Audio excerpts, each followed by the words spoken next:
নুরুশ শিফা রুকিয়া সেন্টারের মূল বৈশিষ্ট্য, বাংলাদেশে আমরাই একমাত্র নারীদের পূর্ণ পর্দা রক্ষা করে রুকিয়া সেবা প্রদান করছি, আলহামদুলিল্লাহ।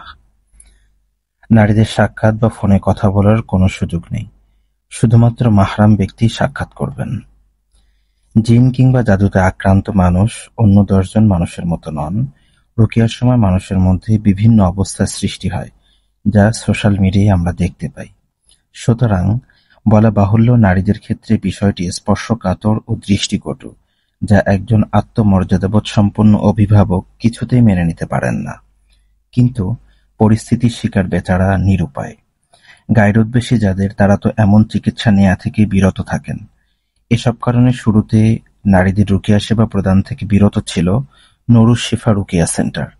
কিন্তু সমাজের নারীদের নিয়ে ফিকির ছিল গভীর। আলহামদুলিল্লাহ, আল্লাহর অশেষ মেহেরবানি, মাতা-পিতা, ওস্তাদ ও মুরব্বিদের দোয়ার বদৌলতে নুরুশ শিফা রুকিয়া সেন্টার নারীদের রুকিয়ার ক্ষেত্রে এমন এক পদ্ধতি অবলম্বন করছে, যা রক্ষা করে নারীর ভূষণ এবং বজায় রাখে অভিভাবকদের আত্মমর্যাদা। সুস্থতাও ফেরে বেশ তাড়াতাড়ি, আলহামদুলিল্লাহ।